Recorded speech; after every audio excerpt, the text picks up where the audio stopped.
Hey guys and welcome back to Best Car Picks. നമുക്ക് Iron Man suspension വെച്ച് lift ചെയ്തിട്ടുള്ള Thar which off road നോക്കില്ല. രണ്ട് വണ്ടിയുണ്ട്, ലിഫ്റ്റ് ചെയ്ത വണ്ടിയുണ്ട്, ലിഫ്റ്റ് ചെയ്യാത്ത വണ്ടിയുണ്ട്. സോ നമുക്ക് ഇതിനകത്ത് ലിഫ്റ്റ് എന്ന് പറയുമ്പം ബാക്കിൽ ഏകദേശം 2 ഇഞ്ച് ലിഫ്റ്റും ഫ്രണ്ടിൽ 1.5 ഇഞ്ച് ലിഫ്റ്റുമാണ് വരുന്നത്. ആൻഡ് നമുക്ക് രണ്ടും കമ്പയർ ചെയ്ത് നോക്കാം എക്സ്പീരിയൻസിൽ. സോ ഗൈസ്, ഇവിടെ ഇപ്പോൾ ഫസ്റ്റ് ഞാൻ ഓടിക്കുന്നത് നമ്മുടെ നോർമൽ താറാണ്. അതായത് ഇപ്പോൾ വരുന്ന 3 ഡോർ താറാണ് ഓടിച്ചുകൊണ്ടിരിക്കുന്നത്. അപ്ഡേറ്റഡ് വണ്ടിയാണ്, അതുകൊണ്ടാണ് സ്ക്രീനും സ്റ്റിയറിംഗ് ഒക്കെ പുതിയത്. ഇപ്പോൾ നമ്മൾ ഓടിച്ചുകൊണ്ടിരിക്കുന്നത് ജസ്റ്റ് ഒരു ഇൻ്റർലോക്ക് ഒക്കെ ചെയ്തിട്ടുള്ള ഒരു 6 മോഡ് ഓഫ് ഇതിലാണ്. ആൻഡ് ഇവിടെ നോക്കുകയാണെങ്കിൽ നമ്മുടെ സ്റ്റോക്ക് വണ്ടി വെച്ച് കമ്പയർ ചെയ്യുമ്പോൾ, അതായത് ഈ വണ്ടിക്ക് അത്യാവശ്യം നല്ലൊരു ബൗൺസി നേച്ചറാണ് വരുന്നത്. ടിപ്പിക്കൽ താറിൻ്റെ ആ ഒരു സസ്പെൻഷൻ എന്താണുള്ളത് അത് തന്നെ. പിന്നെ തിരിക്കുമ്പോഴൊക്കെ അത്യാവശ്യം നല്ല ബോഡി റോളും ഫീൽ ചെയ്യുന്നുണ്ട്. നമുക്ക് 2 കോഴ്സ് ഇവിടെ വരുന്നുണ്ട്. ഒന്നീ കാണുന്ന ഈ 6 കോഴ്സും അതുപോലെ കുറച്ച് ചെറിയ ചെറിയ കോണേഴ്സുള്ള കോഴ്സും ഒക്കെയാണ്. ഞാനിപ്പോൾ ഓടിച്ചുകൊണ്ടിരിക്കുന്ന വണ്ടി ആക്ച്വലി നമ്മുടെ ഡീസൽ മാനുവൽ 4x4 ആണ്. ഇവിടെയുള്ള വണ്ടികളെല്ലാം അവർ ടെസ്റ്റ് ചെയ്യുന്ന 4x4 ആണ്. പക്ഷേ ചില സ്ഥലങ്ങളിലും നമുക്ക് മിക്കവാറും 2 വീൽ ഡ്രൈവ്, അതായത് 2 ഹൈയിൽ തന്നെയാണ് ഈ വണ്ടി കയറി പോകുന്നത്. അല്ലാണ്ട് നമ്മൾ 4 വീൽ ഡ്രൈവിലേക്ക് ഷിഫ്റ്റ് ചെയ്യേണ്ട ആവശ്യം പോലും വന്നിട്ടില്ല. പക്ഷേ നമ്മളിപ്പം ഓഫ് റോഡ് ഒബ്സ്റ്റക്കിൾസിലേക്ക് വരാൻ പോകുന്നതേ ഉള്ളൂ. ഇനി നമ്മൾ ഈ വണ്ടിയുടെ തന്നെ, അതായത് 3 ഡോർ താറിൻ്റെ തന്നെ കുറച്ച് പഴയ മോഡലാണ്. അതിൻ്റെ അയൺമാൻ സസ്പെൻഷൻ കയറ്റിയിട്ടുള്ള വണ്ടിയായിരിക്കും അടുത്ത് ഓടിക്കാൻ പോകുന്നത്. ഇത് കഴിഞ്ഞിട്ട് ഇപ്പോൾ നമ്മൾ ചെറിയൊരു ഓഫ് റോഡിൻ്റെ കോഴ്സിലേക്ക് എത്തിയിട്ടുണ്ട്. ഇതൊക്കെ ഇവർ തന്നെ ഡിസൈൻ ചെയ്തിരിക്കുന്നതാണ്. ഡെഫിനറ്റ്ലി ഈ വണ്ടിയുടെ ഹാൻഡ്ലിങ്ങും അതുപോലെ ഇതിൻ്റെ ഒരു ബൗൺസി നേച്ചറും റൈഡൊക്കെ കാണിക്കാൻ വേണ്ടിയിട്ടാണ്. അല്ലാതെ ഭയങ്കര ഓഫ് റോഡ്, ഭയങ്കര ഹാർഡ് കോർ സംഭവങ്ങളൊന്നും അല്ല. ഇതിപ്പോൾ ജസ്റ്റ് ഒരു നോർമൽ നമ്മുടെ കുറച്ച് മണ്ണും കല്ലും ഒക്കെ ഉള്ളൊരു സംഭവമാണ്. ഇത് ഓഫ് റോഡല്ല, ഓഫ് റോഡാണ്, പക്ഷേ സ്റ്റിൽ റോഡില്ലാന്നേ ഉള്ളൂ. നമുക്ക് റൈഡ് കാണിക്കാൻ വേണ്ടി മാത്രമാണ് ഈ ഒരു സംഭവം ഉള്ളത്. സോ ഇവിടെ നമ്മൾ സ്റ്റോക്ക് വണ്ടി എടുക്കുകയാണെങ്കിൽ അത്യാവശ്യം നല്ല ബൗൺസിയാണ്. ഇപ്പോൾ ഈ സ്ട്രെച്ചിൽ കൂടെ ഒക്കെ നമ്മൾ മറ്റേ അയൺമാൻ കയറ്റിയ വണ്ടി അത്യാവശ്യം പുഷ് ചെയ്തിട്ടാണ് ഓടിച്ചത്. ഈ വണ്ടി പക്ഷേ ഇങ്ങനെ ഓടിക്കുമ്പോൾ തന്നെ വണ്ടിക്ക് ഒരു ഇത്തിരി സെറ്റിലിംഗ് ആയിട്ട് തിരിച്ചാടുന്നൊരു ഫീൽ വരും.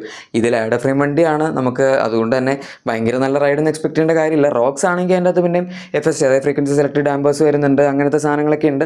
സസ്പെൻഷൻ കുറച്ചുകൂടെ ബെറ്റർ ആണ്. നമ്മുടെ സ്കോർപ്പിയോണിൻ്റെ പ്ലാറ്റ്ഫോമാണ്. ഈ വണ്ടി പക്ഷേ 3 ഡോർ താറാണ്, ഷോർട്ട് വീൽ ബേസ് ആണ്. അതുകൊണ്ട് ഇതിനൊരു ഇത്തിരി കൂടെ ബൗൺസി നേച്ചർ കൂടുതലാണ്.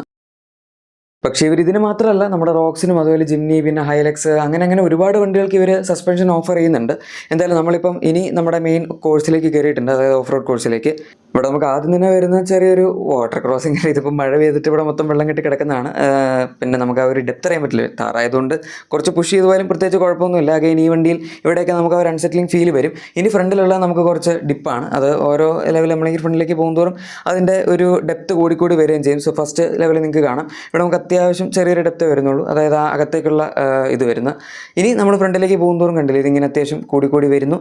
ആൻഡ് നമ്മുടെ ലാസ്റ്റത്തെ സെക്ഷനാണ് ഇനി വരാൻ പോകുന്നത്. ഇതാണ് ലാസ്റ്റത്തെ. ഇതിൽ വണ്ടി അത്യാവശ്യം നന്നായിട്ട് താഴത്തേക്ക് പോകുന്നുണ്ട്. ആൻഡ് ഈ വണ്ടിയിൽ നമുക്കിപ്പം അത്യാവശ്യം ഈ ഒരു സംഭവം എല്ലാം ഇമ്പാക്റ്റ് അകത്തേക്ക് അറിയുന്നുണ്ട്. നമ്മളിപ്പോൾ ഇതിനകത്ത് 4 പേരുണ്ട്. ആൻഡ് ഈ വണ്ടി മാനുവൽ ആയതുകൊണ്ട് നമുക്ക് കൺട്രോൾ ചെയ്യാൻ കുറച്ചും കൂടെ സിമ്പിളാണ്. ഡീസൽ ആയതുകൊണ്ട് നല്ല ടോർക്കുള്ളതുകൊണ്ട് വണ്ടി തന്നെ പൊക്കോളും. നമ്മളായിട്ട് പ്രത്യേകിച്ചൊന്നും ചെയ്യേണ്ട ആവശ്യമൊന്നും, ജസ്റ്റ് ഒന്ന് ക്ലച്ച് അസിസ്റ്റ് ചെയ്ത് കൊടുത്താൽ മാത്രം മതി. ഇനി ഈ ഒബ്സ്റ്റക്കിളാണ് നമുക്കിവിടെ ഉള്ളതിൽ വെച്ചൊരു ഇച്ചിരും കൂടെ കോംപ്ലിക്കേറ്റഡ് ആയിട്ടുള്ളത്. ശരിക്കും ഇത് കോംപ്ലിക്കേറ്റഡ് അല്ല, പക്ഷേ മഴ പെയ്തപ്പോൾ മൊത്തം തെന്നി കിടക്കുന്നതുകൊണ്ട് ഒരിത്തിരി ഇതായിട്ട് പറയാം. ഈ ഫസ്റ്റ് സെക്ഷൻ കുഴപ്പമില്ല. പിന്നെ നമ്മളിതിപ്പം ആക്ച്വലി ഇറങ്ങിക്കൊണ്ടിരിക്കുകയാണ്. ഇത് കയറിക്കൊണ്ടിരിക്കുകയാണെങ്കിൽ കുറച്ചും കൂടെ കോംപ്ലിക്കേറ്റഡ് ആയതിന്. അതൊരു മനഃപൂർവ്വം അങ്ങനെ ആക്കിയതാണെന്ന് തോന്നുന്നു. കയറി നമുക്ക് ഇതിപ്പം ജസ്റ്റ് എല്ലാവരും കണ്ട ഒരു എക്സ്പീരിയൻസ് ചെയ്യിപ്പിക്കുകയാണ്. അപ്പോൾ എങ്ങനെ ആരെങ്കിലും കൊണ്ടുവന്ന് ക്രാഷ് ആക്കുകയോ മറക്കുകയോ അല്ലെങ്കിൽ എവിടെയും തട്ടിയിടുകയോ ചെയ്താലോ എന്ന് വിചാരിച്ചിട്ടായിരിക്കും.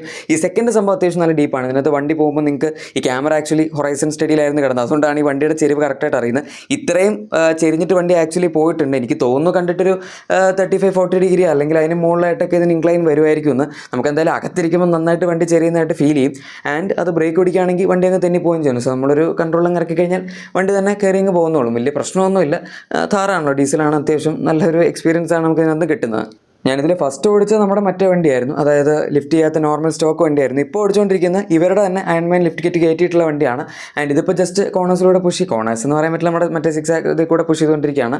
ആൻഡ് ഇവിടെ കറക്റ്റായിട്ട് നമുക്ക് ഡിഫറൻസ് അറിയാൻ പറ്റും. കാരണം വണ്ടിയിൽ നമുക്ക് അങ്ങനെ വലിയ ഫീലൊന്നും അകത്തേക്ക് വരുന്നില്ല. ഈ തിരിക്കുന്നതിൻ്റെ പുറത്തുനിന്ന് കാണുമ്പോൾ ചിലപ്പം ചെറിയ റോഡ് ഫീൽ ആയിരിക്കും, പക്ഷേ അകത്തുനിന്ന് നന്നായിട്ട് ഐസൊലേറ്റ് ചെയ്ത് വെക്കാൻ ഈ സസ്പെൻഷന് കഴിഞ്ഞിട്ടുണ്ട്. ഈ വണ്ടി ആക്ച്വലി നമുക്ക് ഗ്രൗണ്ട് ക്ലിയറൻസ് കൂടിയിട്ടുണ്ടെന്നും കൂടെ ആലോചിക്കണം. ഞാൻ ഇതിന് മുന്നേ പറഞ്ഞിട്ടുണ്ടായിരുന്നു, നമുക്ക് ഫ്രണ്ടിൽ 1.5 ഇഞ്ചും ബാക്കിൽ 2 ഇഞ്ച് ലിഫ്റ്റാണ് വരുന്നത്. പക്ഷേ ഇത്തരം ലിഫ്റ്റായിട്ട് പോലും വണ്ടിക്ക് അങ്ങനെ റൈഡിൻ്റെ കാര്യത്തിൽ അതുപോലെ നമ്മുടെ ഓവറോൾ കോണേഴ്സിൻ്റെ കാര്യത്തിൽ ബോഡി റോൾ ഫീൽ ചെയ്യുന്നില്ല എന്നുള്ളത് ആക്ച്വലി വളരെ നല്ലൊരു കാര്യം തന്നെയാണ്. ഇനി ഞാൻ ജസ്റ്റ് നിങ്ങൾക്ക് POV ആയിട്ട് വിട്ടുതരാം, എന്നിട്ട് ഞാൻ വോയിസ് ഓവർ വേണ്ട സമയത്ത് പറഞ്ഞോളാം.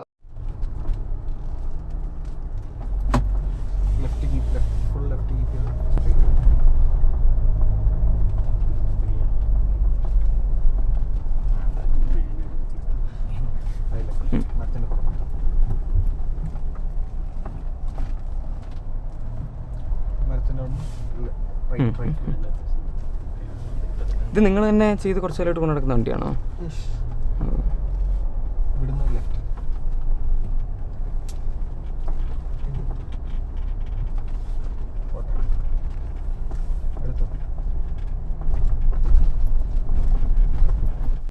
സോ നമ്മളിപ്പോൾ ഇത്രയും വന്നു. ഞാൻ നേരത്തെ പറയാത്തൊരു സംഭവം ഉണ്ടായിരുന്നു, അതാണ് ഇതിൻ്റെ സ്റ്റിയറിംഗ് വീലിൻ്റെ കാര്യം. സ്റ്റിയറിംഗ് രണ്ടിലും സെയിം തന്നെയാണ് വരുന്നത്, പക്ഷേ എന്നാലും ഇതിൻ്റെ അകത്ത് നമുക്ക് കുറച്ചും കൂടെ ലൈറ്റ് ആയിട്ടുള്ളൊരു സ്റ്റിയറിംഗ് ആണ് ആക്ച്വലി കിട്ടുന്നത്.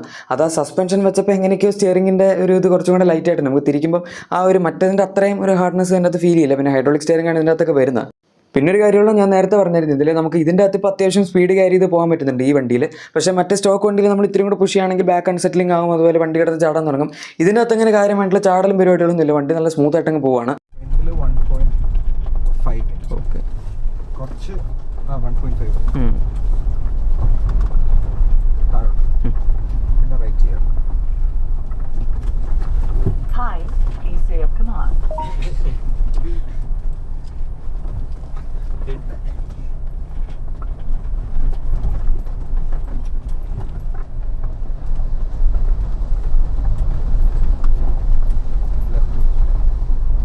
സ്ലോ ഡൗൺ ചെയ്ത് സ്ട്രെയിറ്റ് ആക്കി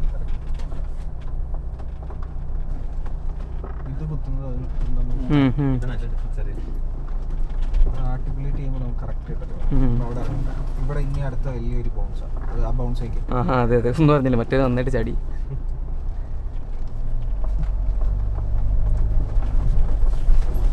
റൈറ്റ് ചേർത്തിട്ട് ആക്കോട്ടെ നടക്കോട്ടെ, മുമ്പ് എടുത്ത പോലെ ലെഫ്റ്റ് ചേർത്ത് ഇത്ര മതി. സ്ട്രൈറ്റ് ആക്കി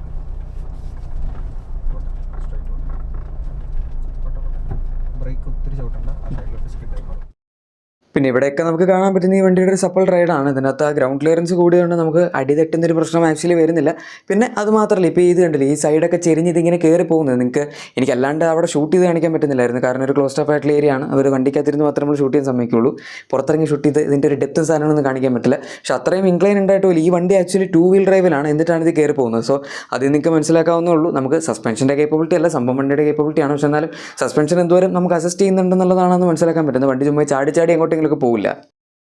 നിങ്ങളൊരു ഓഫ് റോഡ് എന്തൂസിയാസ്റ്റ് ആണെങ്കിൽ ഉറപ്പായിട്ടും നിങ്ങൾ വ്യത്യസ്തമായിട്ടുള്ള ടെറൈൻസ്, മൗണ്ടൻസ്, ഒരുപാട് സ്ഥലത്തൊക്കെ ഓഫ് റോഡിങ്ങിന് പോകുന്നതായിരിക്കാം. സോ അതിന് നിങ്ങളിപ്പോൾ സ്റ്റോക്ക് സസ്പെൻഷനാണ് പോകുന്നതെങ്കിൽ നമുക്ക് അത്യാവശ്യം നല്ലൊരു ഇമ്പ്രൂവ്മെൻ്റ് ആണ്. നിങ്ങൾ ഏതെങ്കിലും ലിഫ്റ്റ് കിറ്റ് കയറ്റിയാണ് കിട്ടും. നമ്മളിപ്പോൾ ഇവിടെ എക്സ്പീരിയൻസ് ചെയ്തിരിക്കുന്ന അയൺമാൻ ലിഫ്റ്റ് കിറ്റാണ്. ഇതിൻ്റെ കാര്യം പറയുകയാണെങ്കിൽ നമുക്ക് ഫ്രണ്ടിൽ 1.5 ഇഞ്ച് ലിഫ്റ്റും ബാക്കിൽ 2 ഇഞ്ച് ലിഫ്റ്റുമാണ് വരുന്നത്. ആക്ച്വലി ഈ വണ്ടിക്കകത്തിരിക്കുമ്പോൾ നന്നായിട്ട് ഫീൽ ചെയ്യുന്നുണ്ട്, കാരണം നമ്മളിപ്പോൾ കോർണേഴ്സ് ഒക്കെ എടുക്കുമ്പോഴാണെങ്കിൽ വണ്ടിക്ക് ബോഡി റോൾ നന്നായിട്ട് കുറഞ്ഞിട്ടുണ്ട്. അതുപോലെ തന്നെ ഒബ്സ്റ്റക്കിൾസ് ഒക്കെ ടാക്കിൾ ചെയ്യുമ്പോഴാണെങ്കിലും ഓർ നമ്മൾ മറ്റേ ഈ കുഴിയൊക്കെ ചാടി ഭയങ്കര മറ്റേ സംഭവമൊക്കെ ഉണ്ടല്ലോ ഓഫ് റോഡ് പോകുമ്പോൾ, അതൊന്നും അകത്തേക്ക് അധികം അറിയുന്നില്ല. അത്യാവശ്യം സൈലൻ്റ് ആയിട്ടും അതുപോലെ കംഫർട്ടബിൾ ആയിട്ടാണ് വണ്ടി ഇരിക്കുന്നത്. സോ ഗൈസ്, എന്താണ് നിങ്ങൾക്ക് ഇവന്റിനെ പറ്റി പറയേണ്ടതെന്ന് ഉറപ്പായിട്ടും താഴെ കമൻസിൽ പറഞ്ഞേക്കുക. നിങ്ങളുടെ എക്സിസ്റ്റിംഗ് വാഹനത്തിന് എന്തെങ്കിലും ആക്സസറീസോ ക്ലീൻ പ്രൊഡക്ട്സ് ഒക്കെ ആണെങ്കിൽ നമ്മുടെ ഡിസ്ക്രിപ്ഷനിലെ പ്രൊഡക്ട്സ് ഉറപ്പായിട്ടും ചെക്കൗട്ട് ചെയ്യാൻ മറക്കണ്ട. നമുക്ക് മറ്റൊരു വീഡിയോയിൽ കാണാം. വീഡിയോ ഇഷ്ടപ്പെട്ടെങ്കിൽ ലൈക്കും സബ്സ്ക്രൈബും ഷെയർ ഒക്കെ ചെയ്യാൻ സപ്പോർട്ട് ചെയ്യാൻ മറക്കണ്ട. ബൈ.